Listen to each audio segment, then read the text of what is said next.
wabarakatuh. Bismillahirrahmanirrahim. Wa bihi nasta'inu ala umurid dunya waddin. Wassalatu wassalamu ala asrafil anbiya'i wal mursalin Sayyidina wa maulana Muhammadin sallallahu alaihi wasallam wa ala alihi wa ashabihi wa man tabi'ahum bi ihsanin ila yaumiddin. Asyhadu an la ilaha illallah wahdahu la syarikalah wa asyhadu anna Muhammadan abduhu la nabiyya ba'dah wa la rasula ba'dah. Faqala ta'ala fi kitabil karim, a'udzu billahi minasyaitonir rajim. Bismillahirrahmanirrahim. Ya ayyuhalladzina amanu taqullaha haqqa tuqatih wa la tamutunna illa wa antum muslimun. Jamaah rahimakumullah. Yang pertama, mari kita senantiasa untuk selalu mengucapkan syukur datang ngasalipun Allah Subhanahu wa taala. Hingga hari ini kita masih diberikan banyak kenikmatan dan karunia-Nya sehingga kita bisa sakit sareng-sareng rawuh untuk melaksanakan salat subuh berjamaah dan insya Allah diberi kesempatan untuk banyak beramal soleh.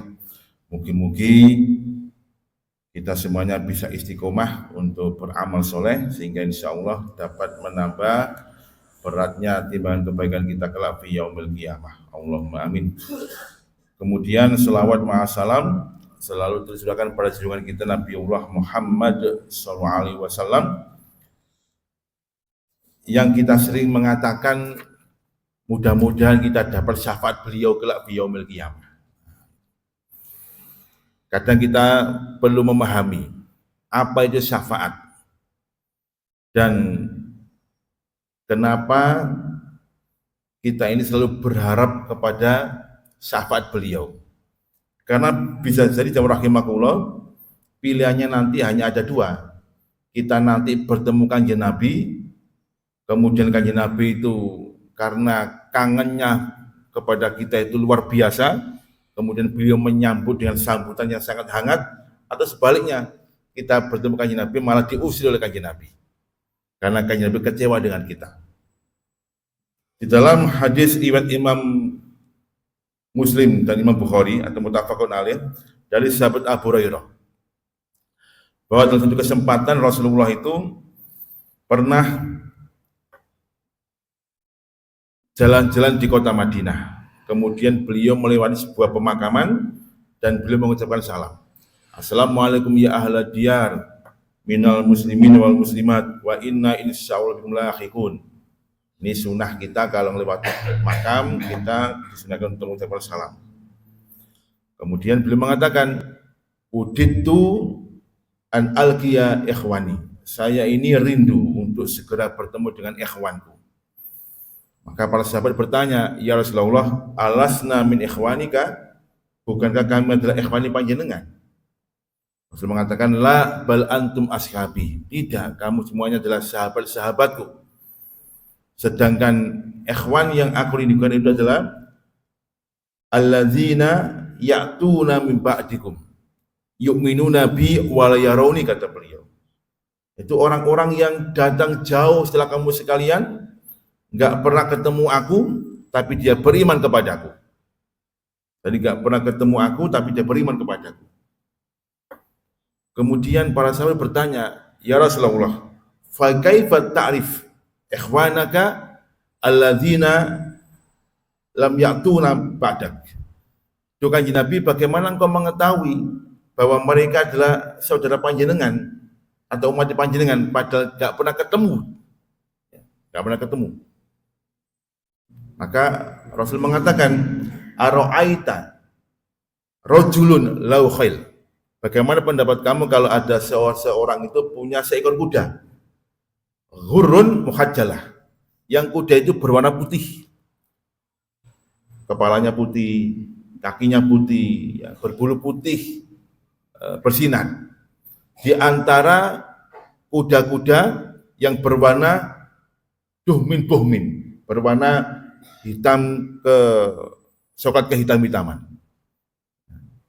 Hal ya'rif rajul khailahu, apakah seseorang tadi bisa menemukan kuda putihnya itu?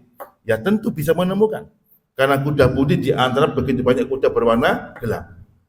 Maka Rasul mengatakan, itulah umatku nanti. Ya'tuna yaumal qiyamati hurran muhajirin asal wujud. Itulah umatku nanti ketika pada hari kiamat akan muncul tandanya, yaitu bersinar karena bekas air wudhu. Nah, terus jamaah, meskipun Rasul itu enggak pernah ketemu kita, tapi kita punya tanda sebagai umat Kanjeng Nabi yang menika berwarna hurron muhajilin, yaitu berwarna putih bersinar karena bekas air wudhu. Nah, kemudian beliau mengatakan, wa ana faradahum alal haudi, dan nanti aku tunggu mereka di telagaku. Jadi kita nanti ditunggu di telaganya kanjeng Nabi. Nah, kemudian beliau mengatakan, wa anna rijalan, dan ada sebagian manusia itu yang terhalangi untuk masuk ke telagaku, sebagaimana terhalangnya onta yang tersesat. Jadi ada umat Rasulullah itu ingin masuk ke telaganya kanjeng Nabi, tapi terhalangi, nggak bisa masuk, sebagaimana terhalangnya onta yang tersesat. Fa'akulu halumma ilayya, maka aku mengatakan, kesini kamu, kesini kamu. Dipanggil oleh kanjeng Nabi, karena Rasul sudah begitu kangennya ketemu umatnya. Rasul senang jamaah ketemu kita sekalian kelak. Maka Rasul memanggilnya, kesini kamu. Tapi fayuqul, dikatakan kepada kanjeng Nabi, ya Muhammad, fa innahum yubadiluna ba'dak. Wahai Muhammad, mereka itu terhalangi karena mereka itu merubah ajaranmu setelah engkau itu meninggal dunia. Maka Rasul kecewa, dia mengatakan, ya, syuhkan, udah pergi kamu. Malah diusir oleh kanjeng Nabi. Nah, jamaah rahimakumullah, dan dos nanti kita ini ketemu kanjeng Nabi hanya ada dua pilihan. Ketemu kanjeng Nabi disambut dengan sukacita, atau sebaliknya, ketemu kanjeng Nabi dan kanjeng Nabi itu kecewa dan mengatakan, syuhkan, udah pergi kamu, karena kita berkhianat merubah ajaran kanjeng Nabi. Nah, ngoten. Nah, jamaah rahimakumullah, di akhir surat At-Taubah itu Gusti Allah dawuh, Bismillahirrahmanirrahim, laqad ja'akum rasulun min anfusikum, telah datang kepada engkau seorang nabi dari golongan kamu sendiri. Azizun alim ma'anitum, berat rasanya penderitaanmu. Rasul merasa berat kalau umatnya itu menderita. Harisun alaikum, dan Rasul itu sangat senang sekali dan kepingin umatnya itu dalam keadaan kebaikan. Bil mu'minina raufur rahim, dengan orang beriman Rasul sangat mencintai dan sangat menyantuni. Nah, jamaah rahimakumullah, kita lihat Rasul itu berat sekali kalau melihat umatnya itu menderita. Termasuk kelak fi yaumil qiyamah, Rasul enggak ikhlas dan enggak tega kalau umatnya itu nanti masuk neraka. Maka Rasul diberikan hak Allah Subhanahu wa taala untuk memberikan syafaat kepada umatnya, dan nanti umatnya itu ujung-ujungnya akan masuk surga semuanya. Karena Rasul memang merasa berat kalau umatnya itu celaka dan masuk neraka. Disebutkan dalam sebuah hadis sahih dari sahabat Abu Hurairah bahwa Rasul bersabda, inna likulli nabiyyin da'watun mustajabah. Sesungguhnya setiap nabi itu punya jatah doa yang mustajabah. Atau setiap nabi punya jatah satu doa yang mustajabah. Fata'ajjala kullu nabiyyin da'watahu. Tapi sayangnya nabi-nabi sebelumnya sudah mempergunakan jatah doa mustajabahnya itu untuk menghadapi umatnya yang jengkelno. Misalnya Nabi Nuh berdakwah sekian ratus tahun, ditantang, hanya mendapatkan sekian manusia pengikutnya, dan Nabi Nuh pun jengkel sehingga kemudian beliau berdoa, akhirnya umatnya terkena air bah, tenggelam. Nabi Lut juga demikian, jengkel menghadapi umatnya karena melakukan tradisi liwat, yaitu LGBT. Ya. Suka sama jenis, liwat itu artinya LGBT. Lebih daripada seks. Jengkel, akhirnya berdoa umatnya dibalik ya, negerinya itu. Nabi Ibrahim juga demikian ketika dibakar oleh Namrud juga berdoa. Semua nabi sudah mempergunakan doa mustajabahnya itu. Fakhtaba'tu da'wati syafa'at li ummati yaumal qiyamati. Tetapi aku kata Rasulullah, aku sembunyikan jatah doaku ini. Untuk apa? Untuk syafaat umatku nanti pada hari kiamat. Makanya kita lihat nabi yang paling sabar dia Kanjeng Nabi Muhammad SAW. Bagaimana beliau itu berdakwah di kota Mekah, dikuyo-kuyo, difitnah, ya, dituduh macam-macam. Beliau bersabar. Beliau bersabar hingga Umar pun jengkel dengan mengatakan, ya Rasulullah, alasna alal haq, itu Kanjeng Nabi, bukankah kita ini berdakwah di kota Mekah ini meskipun minoritas kan di atas kebenaran. Betul ya Umar. Kalau gitu ya, izan nukharibuhum, ayo kita perang aja. Timbangnya kita ini dikuyok-kuyok terus kayak kata niki. Perang mawon pun pasti Allah akan membantu kita. Apa kata Rasul? Ya Umar isbir lam ya'zanillah. Isbir ya Umar, kita belum dapat izin dari Allah Subhanahu wa taala. Sabar jemaah. Hingga beliau kemudian mencari lahan dakwah ke kota Taif. Harapannya kota Taif yang jauh dari Mekah itu adalah dakwah baru. Ternyata sama saja. Penduduk Taif mengusirnya, melemparinya dan menfitnahnya macam-macam. Hingga dua malaikat penjaga gunung pun marah, minta izin kepada Rasulullah untuk ya menjatuhkan gunung ini kepada negeri Taif. Tapi Rasul bersabar dan mengatakan, fa innahum qaumun la ya'lamun. Itu kaum yang enggak tahu. Insyaallah dari dzurriyyat mereka akan muncul orang yang beriman. Nah, kalau kita lihat Taif ini salah satu negeri di Mekah yang luar biasa. Ya, kalau dengan umroh kan ziarah ke Taif kan indah sekali Taif itu. Sabar jamaah rahimakumullah. Maka kemudian Rasul mengatakan fayya na'ilatun. Syafaatku nanti itu pasti akan didapatkan. Iza kana min ummati lais bilai syai'an. Na'ilatun akan diterima syafaatku itu ketika seorang umatku itu atau seorang hamba Allah itu yang tidak menyekutukan Allah Subhanahu wa taala.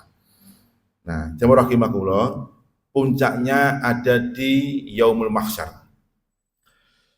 Nanti di pada mahsyar semua manusia sedang kebingungan mencari perlindungan masing-masing. Karena waktunya sangat menegangkan.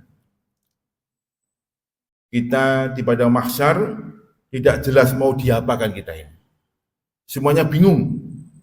Semuanya bingung. Hingga kemudian ada yang mengatakan, datangilah para nabi untuk minta syafaat kepada mereka. Datang mereka kepada Nabi Adam alaihissalam. Ya Adam, anta abul bashar. Wahai Adam, dengan ini kan bapaknya manusia. Isfa'lana, beri kami syafaat. Tolonglah kami. Apa kata Adam? Lastulaha nafsi. Saya enggak punya syafaat. Urusannya dewi-dewi. Karena saya juga mempertanggungjawabkan dosa saya di hadapan Allah. Saya melanggar larangannya memakan buah khuldi.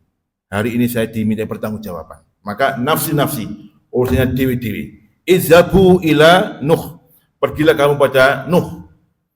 Fa innahu nabiyun awal ursilah.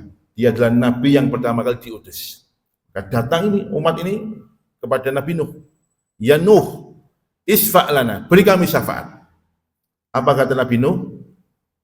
Lastu laha nafsi. Aku enggak punya syafaat. Urusannya dewe-dewe sekarang ini. Karena saya juga diminta pertanggungjawaban. Saya enggak mampu membawa anak dan istriku mengikuti dakwahku. Dimintai pertanggungjawaban. Nah, terus jamaah dengan punya anak dan istri, punya keluarga juga nanti dimintai pertanggungjawaban. Kemudian izhabu ila Ibrahim fa innahu khalilullah. Pergilah kamu pada Nabi Ibrahim, mungkin dia bisa membantu. Dia adalah kekasih Allah Subhanahu wa taala. Maka ini umat ini pergi kepada Nabi Ibrahim. Ya Ibrahim, anta khalilullah, isfa' lana. Wa Ibrahim, jangankan kekasih Allah Subhanahu wa taala, beri kami syafaat. Apa kata Ibrahim? Lastu laha nafsi nafsi. Saya enggak punya syafaat. Urusannya dewe-dewe sekarang ini. Karena saya juga diminta pertanggungjawaban, saya pernah berbohong, berdusta. Dan saya diminta oleh Allah untuk mempertanggungjawabkan dustaku ini. Izhabu ila Musa fa innahu kalimullah. Pergilah kamu kepada Nabi Musa, dia adalah kalimullah. Kalim itu adalah nabi yang langsung diajak bicara dengan Allah Subhanahu wa taala. Maka kemudian umat ini pergi kepada Nabi Musa. Ya Musa, anta kalimullah. Jangankan kalimullah, isfa' lana, beri kami syafaat. Ya. Kata Musa, lastu laha nafsi nafsi. Saya enggak punya syafaat. Urusannya dewe-dewe sekarang ini. Karena saya juga pernah membunuh orang Mesir ketika saya bersama Fir'aun. Dan dimintai pertanggungjawaban. Izhabu ila Isa. Pergilah kamu pada Isa. Maka umat ini kemudian pergi pada Nabi Isa. Belum sampai kepada Nabi Isa, ya, Isa pun berkata, izhabu ila Muhammadin fa innahu khatimul anbiya wal mursalin. Pergilah kamu kepada Nabi Muhammad, dialah penutup para nabi dan rasul. Nah, maka umat ini kemudian menuju ke Kanjeng Nabi dan Rasul dengan senyum mengatakan, ha ana, inilah saya, dan akulah satu-satunya yang bisa memberikan syafaat. Jadi akulah satu-satunya yang bisa memberikan syafaat. Nah, jamaah rahimakumullah, apa syafaat itu? Ya. Syafaat itu perantara. Kita punya hajat, kemudian diperantarakan hajat kita supaya bisa terrealisasi hajat kita dari orang lain. Contoh, kula kepengin bangun omah, duitnya kurang. Wah, ono Pak Eko, pasti sok bantu saya. Tapi saya kurang kenal apik dengan Pak Eko. Maka kemudian Pak Eko punya teman akrab namanya Mas Andi. Nah, saya minta Mas Andi untuk bantu saya memperantarakan pada Pak Eko. Mas Andi, tolong jenengan sambuno ke Abah Eko ya. Aku bangun omah, ben iso bantu saya. Oh siap Ustaz. Nah, maka kemudian Mas Andi ini memperantarakan hajat saya kepada Abah Eko agar Abah Eko itu bisa membantu saya bangun rumah. Nah, Mas Andi inilah sebagai syafaat, ya, sebagai penyambung. Maka kita punya hajat jamaah. Besok semua manusia di pada masa bingung kabeh. Maka Rasulullah yang hanya bisa memberikan syafaat kepada umatnya. Nah, kemudian dengan begitu senangnya Rasulullah itu menuju ke sebuah tempat, disebutkan itu adalah Al-Arsy. Kemudian beliau memuji Allah dengan sebaik-baik pujian dan beliau bersujud jadi Allah Subhanahu wa taala dengan sujud yang sangat panjang. Dan dikatakan, ya Muhammad, wahai Muhammad, irfa' ra'saka. Fasal fatu'ta, fasfa'tu syafa' katanya. Wahai Muhammad, angkat kepala kamu. Mintalah, pasti akan diperkenankan permintaan kamu. Dan bersyafaatlah, maka syafaat kamu akan diperkenankan. Maka saya mengatakan, kata Rasulullah, ya Rabbi ummati, ummati, ummati. Tuh Gusti Allah, umatku, umatku, umatku. Masya Allah jamaah. Kata ngoten niki lho Kanjeng Nabi sik mikir umat. Tadi ya merasa berat melihat umatnya itu menderita. Umati, umati, umati. Kemudian apa yang kamu minta untuk umatmu? Ya Rabbi adkhil jannata man kana fi qalbihi miskala dzarratin minal iman. Duh Gusti Allah, masukkanlah umatku itu ke surga apabila ada iman tersisa tinggal sebesar biji gandum. Iman tersisa biji gandum itu diminta syafaat agar masuk ke surga. Fadkhiluna, maka mereka masuk ke surga. Masuk surga jemaah rahimakumullah. Kemudian Rasul sujud kembali memuji Allah dengan sebaik-baik pujian. Dan Allah pun berkata, ya Muhammad irfa' ra'saka, angkat kepala kamu. Mintalah, pasti kamu diperkenakan permintaan kamu. Dan bersyafaatlah, akan aku berikan syafaat kamu. Apalagi, ya Rabbi ummati, ummati, ummati, umatku, umatku, umatku. Apalagi, kata Rasul, akil jannata min ummati man kana adna minhu minal iman. Gusti Allah, masukkanlah ke surga umatku itu yang sisa imannya itu lebih kecil daripada yang pertama tadi. Biji atom lebih kecil lagi jamaah Allah. Ya. Akhirnya fadakhiluna, masuk surgalah orang-orang dari umat Kanjeng Nabi itu yang imannya itu lebih kecil daripada biji gandum. Kemudian Rasul sujud kembali yang ketiga kali. Dikatakan irfa' ra'saka, angkat kepala kamu. Apalagi? Ya Rabbi, ummati, ummati, ummati, umatku, umatku, umatku. Apalagi? Kata Rasul, ya Rabbi, akil jannata min ummati man kana qala la ilaha illallah. Masukkanlah ke dalam surga dari umatku itu yang mengucapkan kalimat la ilaha illallah. Hanya mengucapkan kalimat la ilaha illallah, maka dia akan masuk surga. Ini syafaatul uzma, syafaat yang paling agung yang khusus Allah berikan kepada Kanjeng Nabi untuk umatnya. Dan terus umatnya nanti jamaah rahimakumullah semuanya akan masuk surga. Akan masuk surga karena syafaatnya Kanjeng Nabi. Sehingga kesimpulannya, untuk dapat syafaatnya Rasulullah syaratnya hanya dua. Yang pertama, beriman kepada Allah dan Rasulnya. Beriman. Orang musyrik, orang kafir enggak bisa dapat syafaat Kanjeng Nabi meskipun mereka itu adalah kerabat atau orang dekatnya. Enggak dapat syafaatnya. Sehingga kalau ada hadis yang menyebutkan bahwa Abu Lahab ya, diringankan siksanya karena bergembira dengan kehadiran Kanjeng Nabi, itu hadisnya sangat dhaif. Hadisnya dhaif sekali. Karena ada perawi yang mursal, yang tidak diketahui dan tidak bisa dipertanggungjawabkan kesohihannya. Karena Allah Subhanahu wa taala menyatakan dalam Al-Qur'an surah At-Taubah, "Wa ma kana linabiyyin" dan tidaklah pantas sebagai seorang nabi dalam beriman itu ayastaghfiru lil musyrikina walau kana aba'ahum. Tidak pantas seorang nabi dan orang beriman untuk meminta ampun pada Allah bagi orang musyrik walau mereka itu adalah kerabat-kerabatnya. Ya, enggak bisa jamaah rahimahullah. Jadi yang pertama beriman kepada Allah Subhanahu wa taala dan Rasulnya. Yang kedua, ittiba ilan nabi, mengikuti Kanjeng Nabi untuk dapat syafaatnya.